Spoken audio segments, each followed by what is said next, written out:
report. Tonight, Australian soccer hero Sam Kerr fighting against racism before, but now herself charged with racial harassment. Unbelievable. Plus, climate bullies block a key bridge in Melbourne and standoff. Brittany Higgins returns to Australia to try to stop her former boss from suing her for defamation after Higgins' alleged rape claims. I'll also talk to the author of a new book on a woman who was accused of stealing Aboriginal children. Was she really the heartless racist behind some of these stolen generations, or a saint trashed by race activists? Don't miss that one. And you know that line, that evil triumphs when good men do nothing? I'll show you the bosses who caved in to the mobs and kicked out Jews and ask, where have those good people gone? I have had it with cowards. But first, you thought Victoria was bad? There is something very rotten now in Queensland, and it's even worse than you've been told. A Premier who lies to Parliament must resign. By convention, in fact any politician really, a Premier must resign, but new Premier Steven Miles today refused, and this is a crisis. Miles was last night exposed on Channel 9. Back on October 11, he'd decided to help out a factional colleague, Ali King, who was facing tough questions in Parliament about her bizarre decision to tell constituents wanting a job at a government hospital to send their CVs to her office. Like, she's handing out the jobs, you know, jobs for votes maybe. TV footage shown on Channel 9 last night showed Miles then reaching for his phone during that debate in Parliament, and a message pops up at the very same time on King's phone from Miles telling her to admit to an error of judgment, advising her you could stand and say, I rise on a matter of privilege suddenly arising, which is exactly what she then did. I'm rising on a point of privilege, matter of privilege suddenly arising. I simply wish to indicate to the House that I recognise that I made an error of judgment. Now, there's nothing actually wrong about that, except Miles last month denied in Parliament doing any such thing. The Liberal National Party opposition had last year put in a right to information request asking for any texts sent by Miles to King during that question time that you just saw, but was told no such texts existed. And Miles denied it again in Parliament last month. No texts.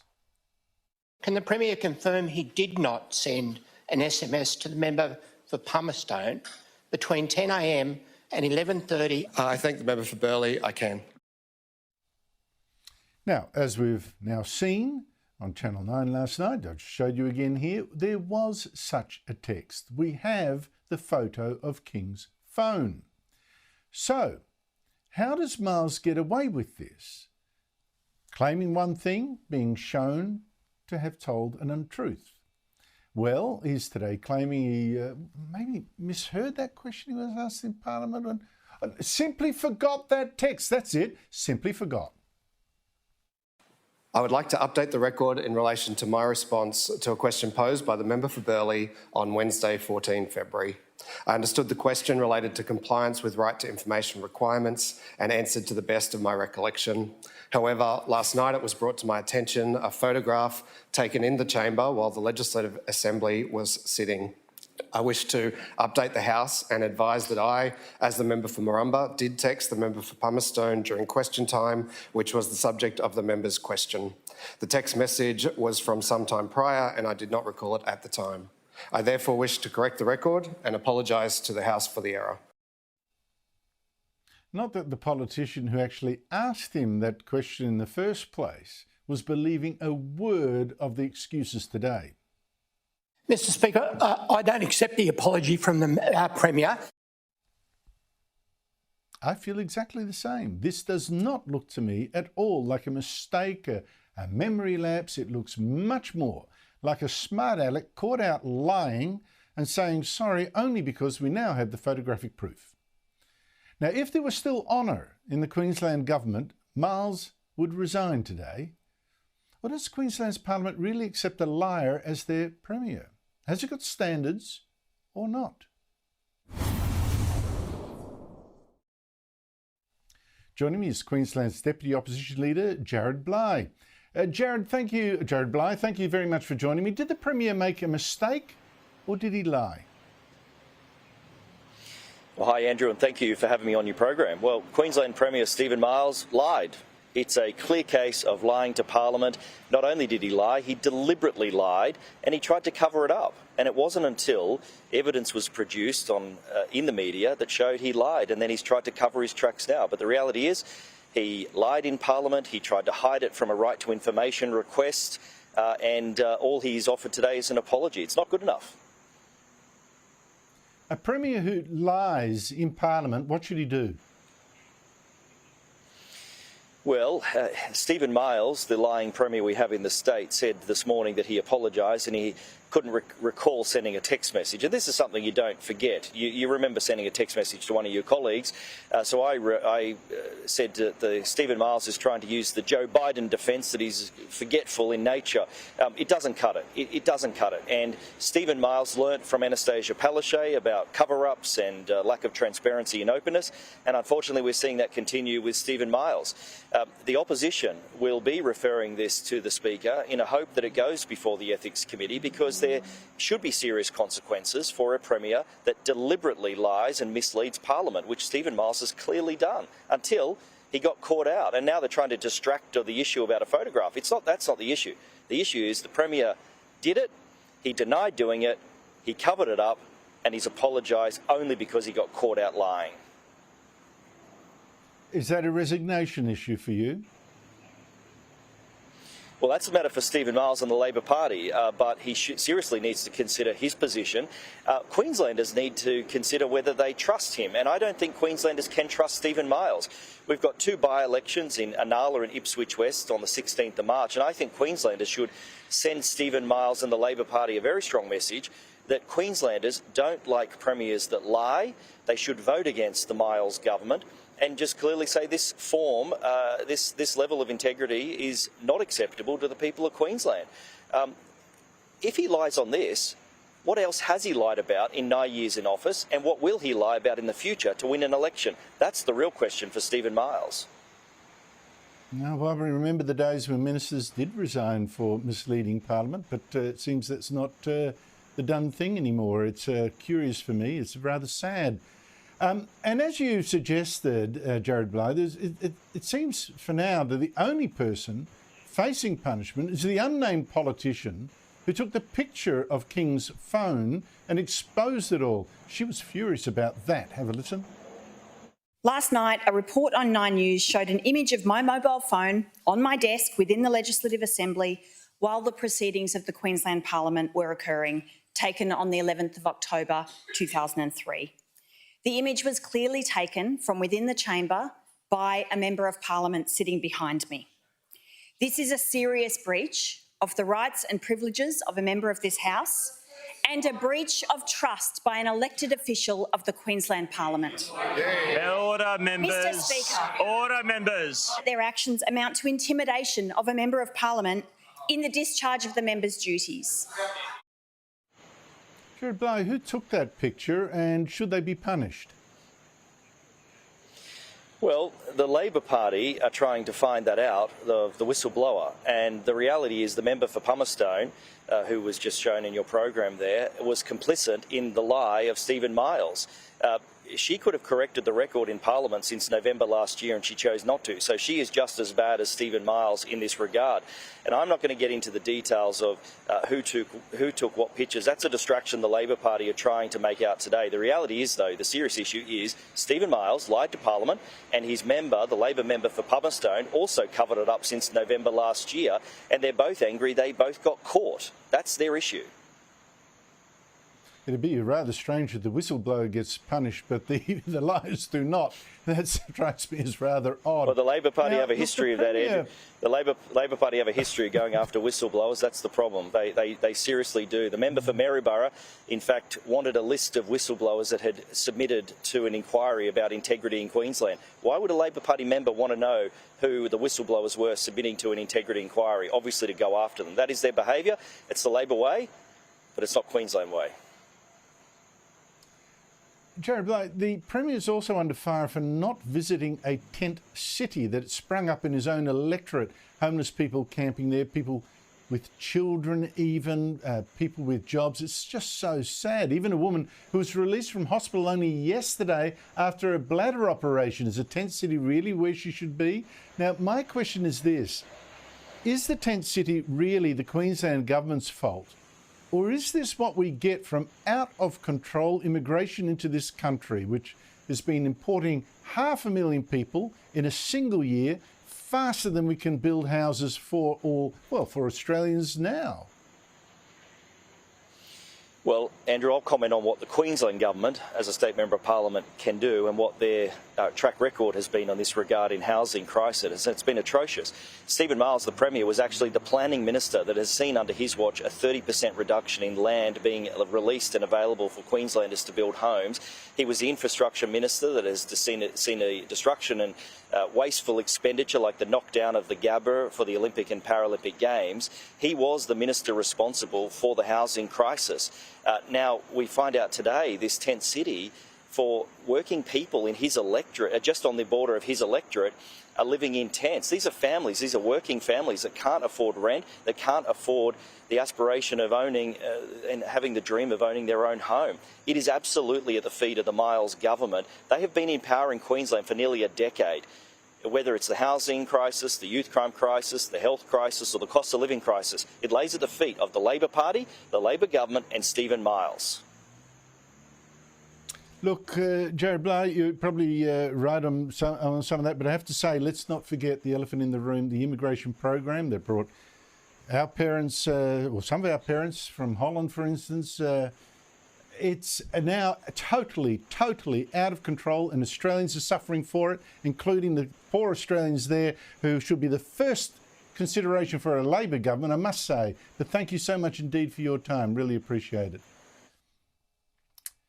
Well, right now, federal opposition leader Peter Dutton is going nuclear. He's pushing to end the ridiculous ban on nuclear power in Australia and clear the way for building, we believe, Andrew Clennell was reporting, perhaps 5 or 6 nuclear power plants, putting them exactly where the old coal-fired power plants that are being destroyed are now, so that we don't need to build all these new power lines the Albanese government is planning to build all around the country to hook up wind and solar farms that it wants built from Perth to Sydney and everywhere.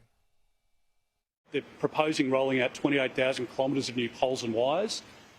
Their program is at a cost of $1.2 to $1.5 trillion, all of which is going to be passed on in the form of higher bills to families and businesses who just can't afford it. The latest technology is what we're looking at. So it's zero emissions. It's similar, obviously, to the technology that the government signed up to on the AUKUS submarine deal with the United States and the United Kingdom. It means that we have a chance to reduce electricity prices. It means that we have the ability to have stability in the system, because at the moment there will be disruption. Every analyst points out the fact that the path the government has us on at the moment is not just going to result in higher prices, but more likelihood of blackouts and brownouts. Now, Treasurer Jim Chalmers was already scoffing about all this before Dutton even spoke today. His proposal will cost hundreds of billions of dollars, take decades to build. Billions of dollars, decades to build. That sounds like Chalmers is talking actually about Labor's green scheme that's costing a bomb, is years behind, still years to go before we've got enough power, if that'll ever happen, and right now is leaving us threatened with blackouts. Now, I don't know if nuclear is our cheapest option to fill in this gap in power supply, but it is reliable power. It is zero emissions power if you want to cut emissions. and it works. So why ban it? It just doesn't stack up commercially. If it doesn't, the market will sort that out. There's no need for a ban. And you know what's really happening here. That ban on nuclear is actually irrational. I mean, people like, the Anthony Albanese's of the world, they were all for nuclear bans back when they thought, oh, any kind of nuclear power is going to fry your brains or something. I don't know.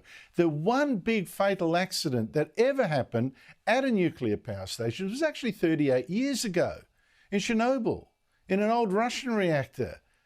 Primitive technology. And even then, the known death toll was well under 100 people, not the hundreds of thousands claimed by nuclear hysterics in Labor and wherever. Joining me is National Senator Matt Canavan, the former Resources Minister. Matt Canavan, thanks for your time. Can we afford nuclear power when you've got the CSIRO and the government saying, oh, look, it's just too expensive for Australia? Well, we can't afford not to, Andrew. We can't afford not to get rid of these ridiculous, out of date, out of step with the rest of the world bans on certain energy types, including nuclear power. I mean, you can't trust anything the CSIRO or the government says because they have already had their promises broken. The government's been in power for almost 2 years. Remember, they told you they would cut your power bills by $275. Remember, the CSIRO has been saying for years that renewables are cheaper. Well, how is that working out? You've got a real-world test now and see, have those guys, have what they said, have what they have actually said come true? Has that come true? And it hasn't. It clearly hasn't, because I'm sure all of your viewers, their power bills have gone up. And so what we've got to do is remove all the bans we have, the ridiculous bans on different types of power. We're going to need all types of power, and I'm not saying we should ban or move away from renewables completely. We just can't rely on an intermittent, unreliable source of power full-time. By definition, you can't rely on it full-time because it doesn't work all the time. We need to have power stations like nuclear, like coal.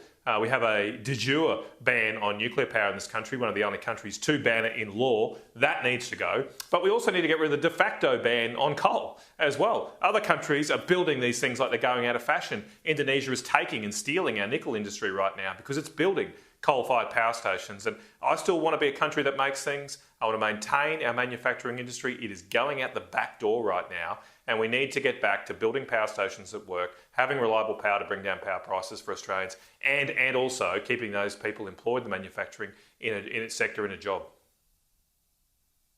Yeah, Indonesia's building more than 20 coal-fired units simply to make cheap nickel that is killing our own nickel industry. Well, we're going green and raising our power prices to unbelievable levels. How many nuclear power stations, though, are being built in other countries? Well, there's now over 20 countries that have signed up to nuclear power. There are more than 50 being built all around the world right now. Look, most of those are being built in our region, in the Asian region. Some are being built in Europe and the US as well, and Canada. But it is a situation we've got where people are being, where countries around the world are taking our manufacturing jobs because we are not investing in these types of power sources. So we have to get back to using our natural resources. We've got the world's largest uranium. Let's not let other countries use it and deny ourselves that same bounty. Now, I found it ironical that the Labor government saying, well, look, we shouldn't even think of this because it's going to take decades to build. Well, if they'd dropped the ban decades ago, we'd already have one. But this is from a government that's got plans to build and build and build more wind and solar units all the way to 2050. So that's already a long way away. How fast, if we really put our mind to it, could a nuclear power plant be built? Well, recently the UAE just opened 4 nuclear reactors. They didn't have a nuclear industry beforehand. The first unit they built took 8 years for them to go from the start of construction to it actually being in operation. And after 14 years, they brought 4 online. And so, look, I think that is realistic. Obviously, unfortunately, we're not the UAE and we have issues with building large projects, infamous issues, if you like, in our construction sector. But you'd think something in the order of under a decade we could do this if we put our mind to it. Now, that does take time. But the old Chinese proverb is right. The best time to build a nuclear power station was 20 years ago. the next best time is tomorrow. We've got to get cracking on this stuff. But that's also why I say we shouldn't turn our back on coal-fired power. We can build those a lot quicker. We've got the technology, the know-how, the infrastructure to do that. But we just need to be laser-like focused on delivering lower prices to Australians. I think that's what Australians want. All the polls now indicate that people would much prefer a government that focuses on lowering their prices, lowering their cost of living, and stop trying to genuflect to the green gods overseas that does nothing to help our environment, but just puts up the cost of everything for Australians. I asked the green activists, if you think coal-fired power is bad, wait till you've got no power at all. That is infinitely worse. Matt Canavan, thank you so much for your time. After the break, how this woman was called a child stealer in a stolen generation test case, our first one. But a new book reveals what really happened. Yeah, we've seen our history rewritten in such terrible ways and then taught to children. Then, no wonder they hate Australia.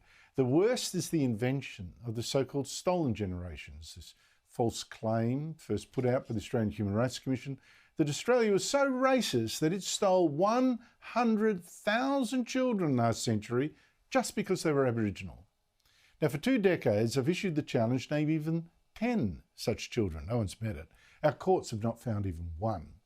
Now, some children may have been removed by force, but I still haven't found a single example of children removed from good homes just for being Aboriginal, not because they were in need or whatever.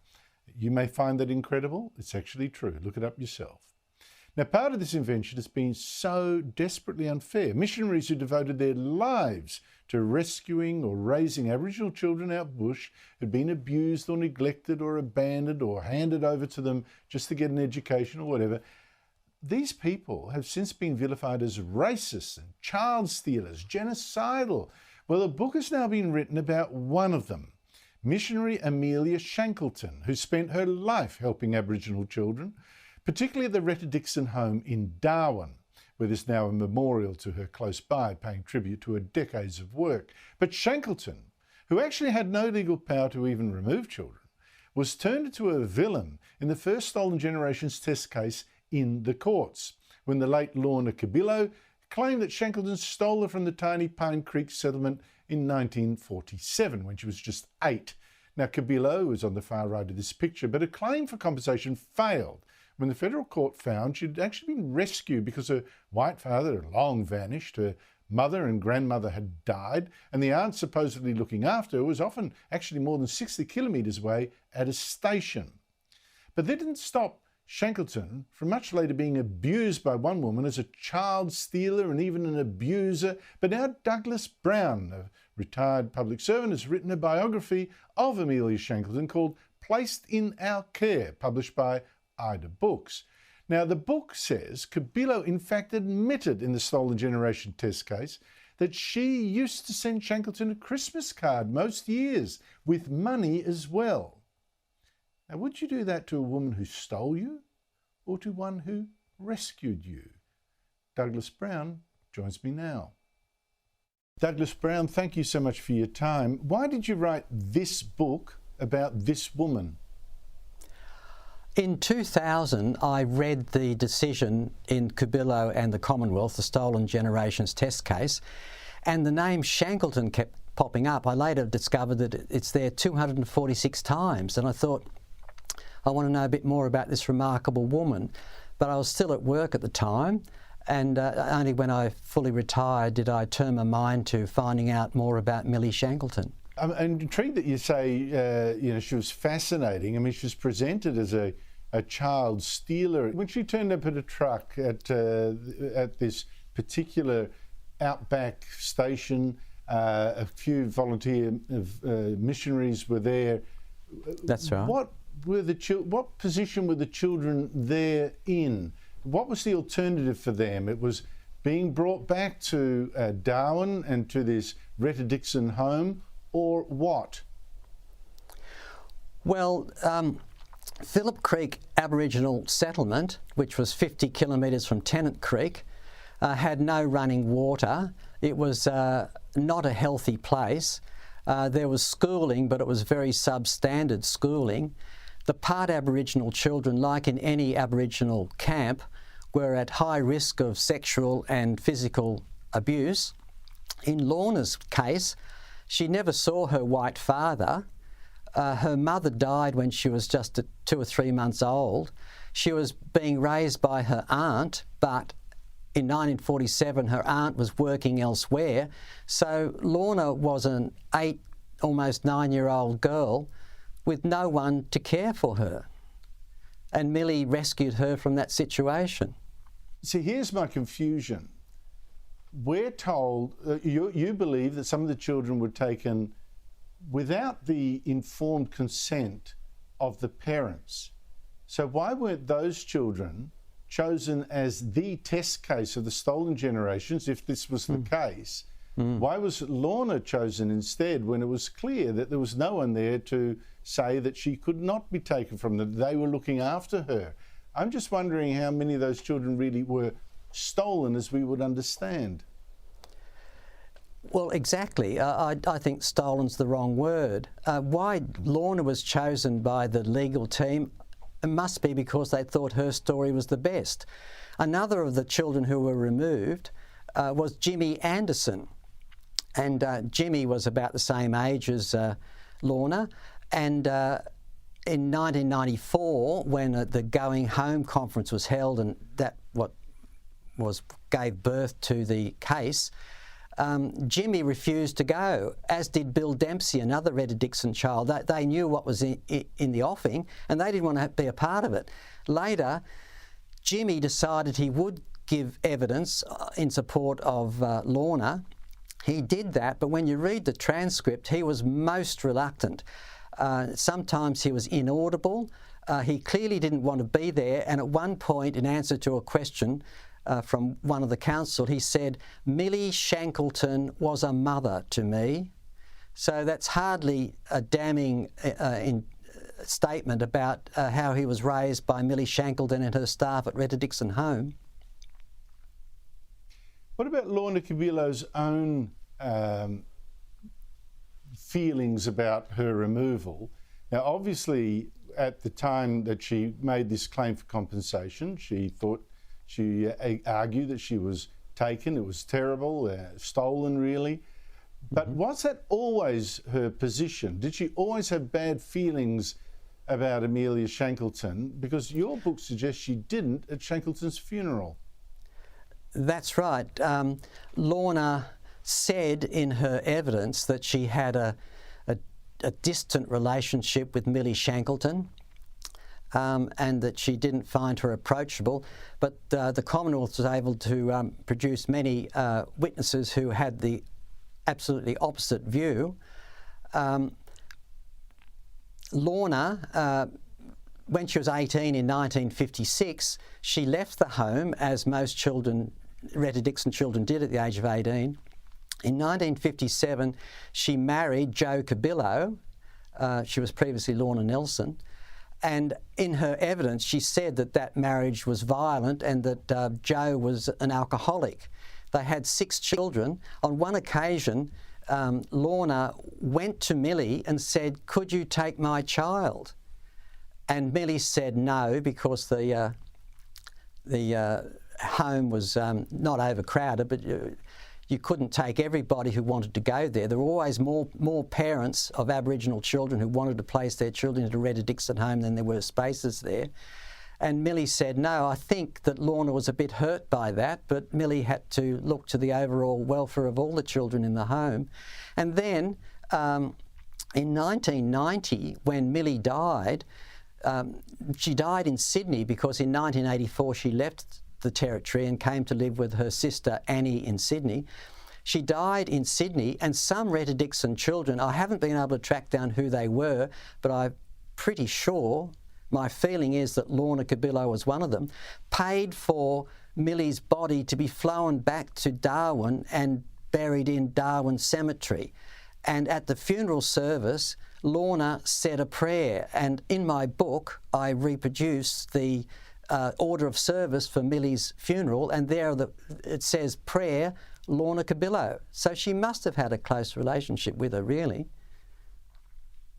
So in the end, Amelia Shackleton is seen as an agent of genocide, by some, as an agent of genocide, of child theft, of ripping children out of loving families, etc. In your view, is she more like a hero? Oh, definitely, yes. And while I've tried, I think I have achieved, written a fair and accurate account of Millie Shackleton's life and work, I have high regard for her, as did her colleagues, as did so many Retta Dixon children. When she died, some Retta Dixon children put an advertisement in the in memoriam section of the Sunday Territorian newspaper, which stated that something like Laylee, that was her nickname, Laylee, it's a story behind that. Laylee, you loved us from first to last. You never forgot our birthday or Christmas gifts, but the greatest gift of all you gave to us was the love you gave us. And then underneath it says, the boys and girls of Retta Dixon Home. And that was published by those ex-Retta Dixon children. Douglas Brown, the history of all this is far more complicated than has been taught in schools and far more positive. Thank you so much for your effort in trying to bring it to light. Thank you. After the break, Brittany Higgins returns to Australia from a hideaway in France to head off a court case where she's being sued for defamation. And soccer superstar Sam Kerr charged with racial intimidation of a police officer after this. I want to name and shame those who've cancelled and uninvited Jewish comedians and doctors to their venues. It's a disgrace. But before I get to that, here's a quick look at what's coming up on Shari straight after the show. Thanks, Andrew. Well, tonight on the show, the last-minute peace talks between Brittany Higgins and Linda Reynolds. We've got the latest. And while Steven Miles was misleading Queensland Parliament over his text messages, he's also turning a blind eye to families left homeless in his own backyard. I'll see you at 8. Oh, good stuff. Well, it's time now to name and shame some cowards. Because you know the saying, evil triumphs when good men do nothing. And the evil now is this Jew hatred that has exploded all over the country. And what makes it so much worse is that people who consider themselves good, they give in to the mob and to these racists, and they themselves drive Jews out of their venues, out of their buildings. Look, to me, it's gutless. I'll give you an example. Palace Cinemas kicked out 2 Jewish comedians from their theatres. Said there were too many threats from anti-Israeli protesters. And besides, they didn't like the comedians' references to the war in Israel. That Israeli flag on a cartoon for their show. Too bad. Another example, a leading Jewish doctor from Israel was banned from speaking at a mental health conference on the Gold Coast. His room was even cancelled. Same excuse. Too many threats, too unsafe, so sorry. And that is how it works. Haters on the left, bigots, Jew haters, they make some threats, usually anonymously like cowards, and supposedly good people, they cave in. They kick out the Jews. Oh, what else could we do? So, who did give in to the racist? Here is the head of Palace Cinemas, Benjamin Sokola, a Shiraz socialist who says he's a big fan of multiculturalism. Well, tell that to these Jews, Benjamin. And this is Samantha Collingridge, head of the group that managed the mental health conference that kicked out the Jewish doctor and even cancelled his hotel booking. So shameful. Where are the guts? Where are the principles? I tell you what, people, these people didn't read, I'm sure. Make children read To Kill a Mockingbird, classic still, to learn what it means to stand against the mob of bigots. Lesson not learned now. Joining me is my Tuesday panel, Will Kingston, host of Australiana. It's a weekly podcast from The Spectator on politics and culture. And Danica DiGiorgio, host of our new chat show, The Jury, every Sunday here on Sky at 8 p.m. But, Will, are these people then perhaps right? You know, well, look, their threats are too many. It's not fair on others at the show or the conference. They've then got all this, expense of hiring security. Easier and better to get rid of the Jews than have trouble. There are only 2 possible explanations here, Andrew. Either they are being sincere, in which case they are cowards, or they're being insincere, in which case they are bigots. Let's assume they're being sincere. When are we going to talk about the elephant in the room? When are we going to acknowledge that these types of threats overwhelmingly come from one side and from one ideology?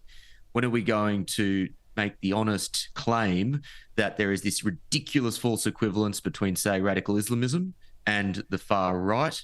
When are we going to talk about the problems of multiculturalism and the associated issues of cultural assimilation and immigration?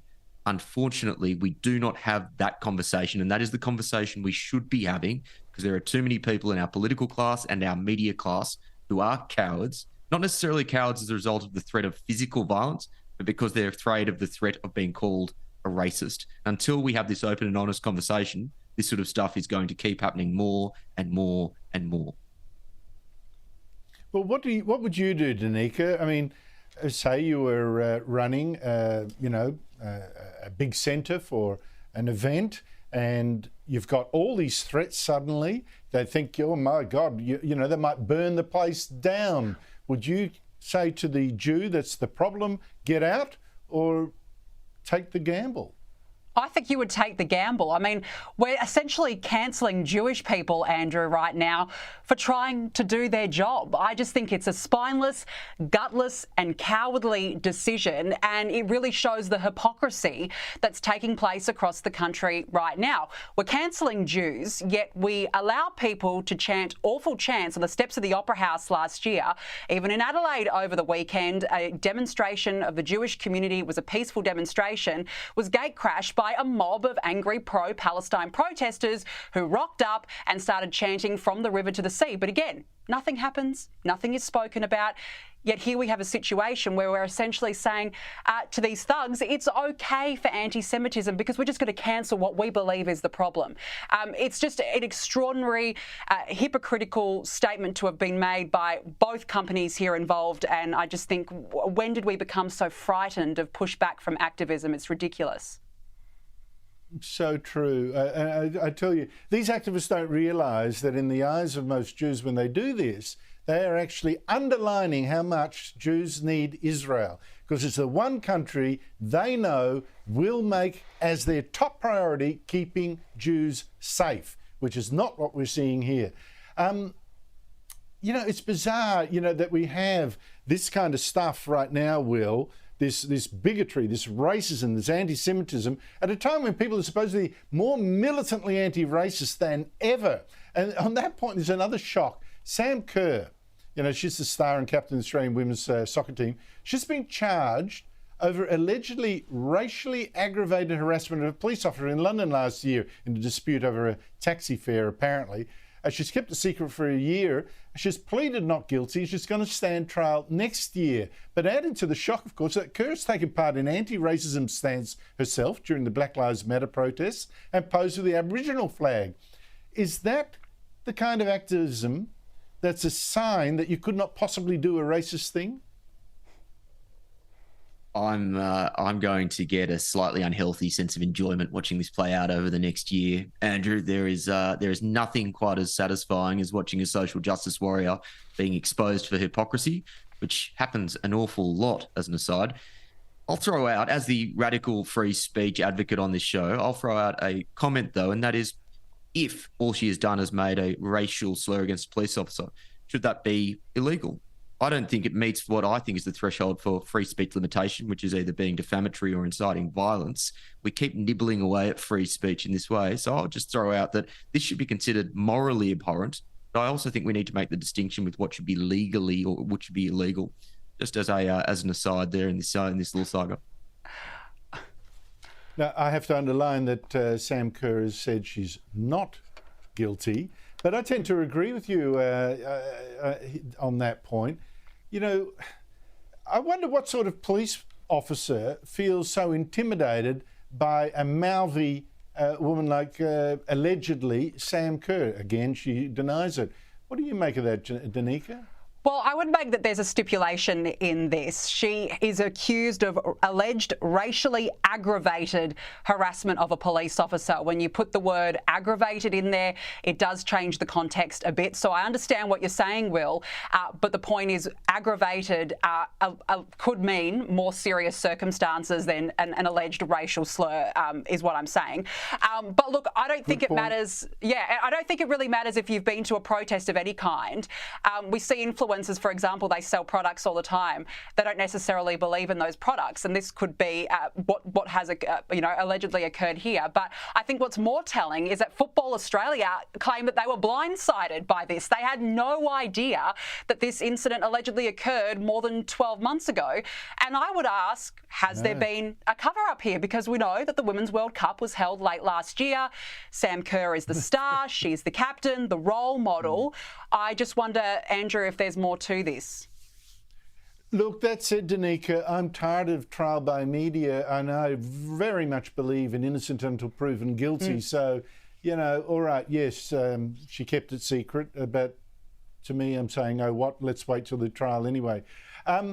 The wrecking ball that is the Brittany Higgins saga keeps swinging, knocking people over. Higgins is a former Liberal staffer who claims she was raped in the Defence Minister's office in Parliament House by colleague Bruce Lemon, who denies it strongly. The claim has never been upheld by a court. Higgins and her boyfriend David Shiraz have returned from their new home in France after her $2.4 million settlement to attend a compulsory mediation session with Higgins' former boss, former Defence Minister Linda Reynolds, who claimed that Higgins claimed that Reynolds had treated her badly after alleged rape, but Reynolds is now suing Higgins and her boyfriend for defaming her. Now, there are 8 lawyers in court today. This alone must have cost a bomb. I mean, this is a joke, isn't it? Will, I mean, how many people have been hurt? How many lawyers have been fed on a claim that still isn't proven? Yeah, this sorry saga continues to be a de facto competition to try and find the most attention-seeking, unimpressive lightweight in Australian politics, and it's a dead heat at the moment. I'll take this opportunity, as I always do when this story comes up, to say that we need to urgently look at the calibre of people that go into politics, both as an advisor and as a politician. We need to look at the pathways, so the universities and the types of people who are coming in, and we need to look at then the culture when they get there, because the bottom line is that this just shows that the quality of people who advise our politicians is woefully inadequate. Woefully inadequate.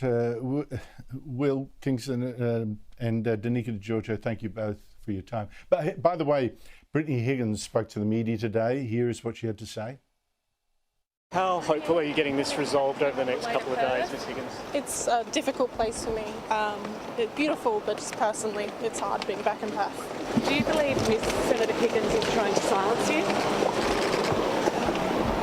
Is there any hope of settling today, Brittany? I think everyone's acting in good faith, trying to get an outcome. And no word yet from the mediation, which is still going on in Perth. After the break, a huge win for Donald Trump that sets him up to be president again. And a court refuses to punish a trans activist who punched a 71-year-old woman in the face. More after this.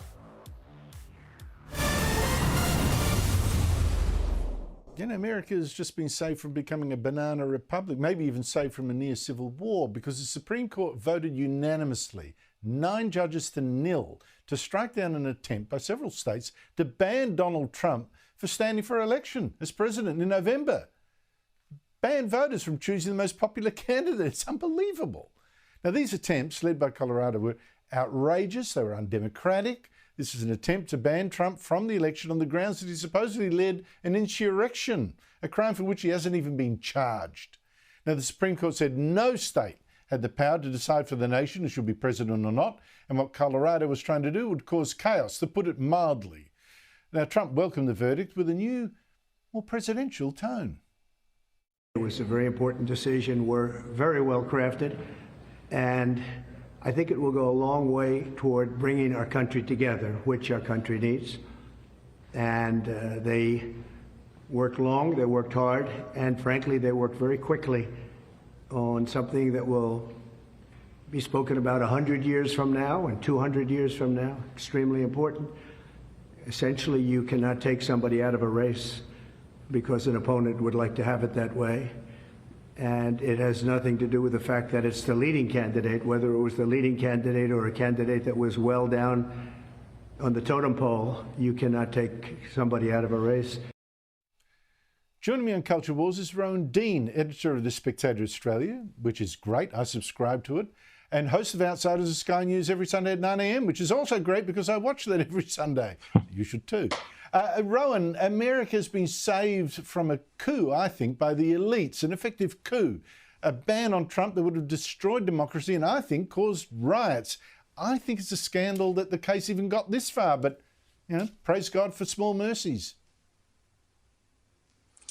Well, I think you're right, Andrew. I think somebody up there seems to like Donald Trump, and he's certainly things are swinging his way after a long time of them not. What's really fascinating about this, Andrew, so there's two really important things that I'll say about this in particular. The first is that the Democrats have tried to throw everything, throw the book, do every trick that they could think of to prevent Donald Trump from running and winning the next election.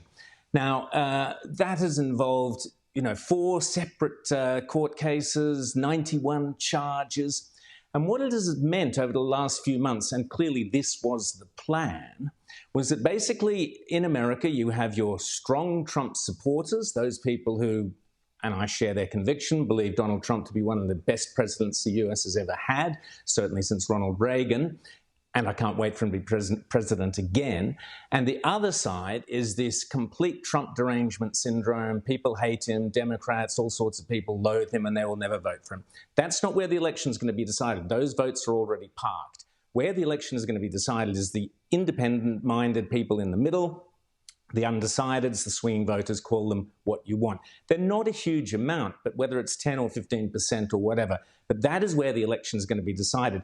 And the calculation on the part of the Democrats has been, and it's a valid calculation, that if there was enough mud, legal mud being thrown at Donald Trump, this court case, that one, all confusing, all to do with January 6th or files or Stormy Daniels or whatever, just one after the other, that those undecideds who aren't particularly engaged in politics, don't really sit around hanging on what's going on, they're in their own world.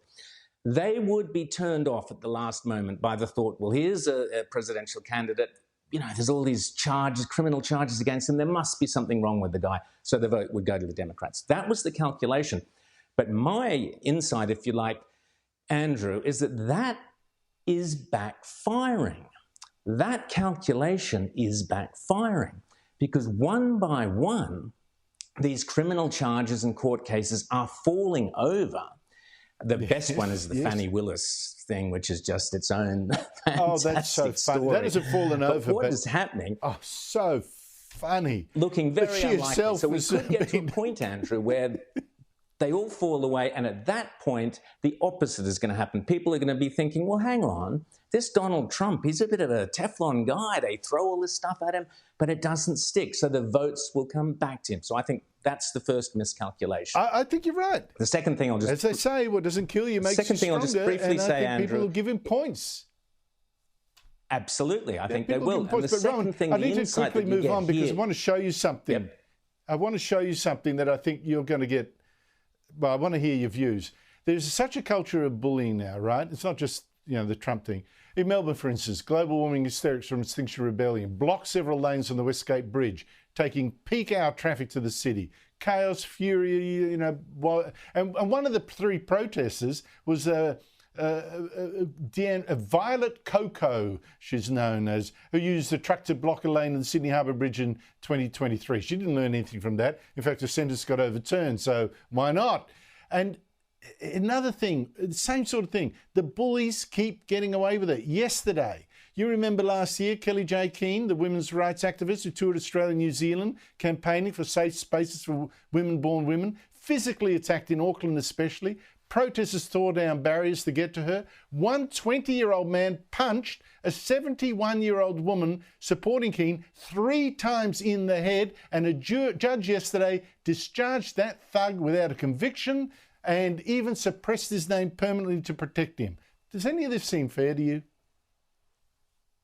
No, it's a disgrace. And so many of our judiciary, Andrew, are completely captivated by the left, whether it's they believe that climate change protesters somehow have some great moral virtue going on with them, so they let them go free. They believe that if you're standing up for women's rights, that therefore you're some kind of anti-trans person, therefore you're on the wrong side. So our judges have become so woke, so pathetic, that they're letting these characters, these young kids, disrupting lives, how can you possibly beat up a 70-year-old woman? She had bruises. This bloke hit her several times. A 20-year-old guy. This kid should be in jail. 20-year-old is not a kid. He should be in jail. And those people, the Extinction Rebellions, who are doing so much disruption to everyday people going about their everyday lives trying to earn a quid, they should be in jail as well. We need strong politicians who get up and start instructing our woke, pathetic judiciary, who, by the way, now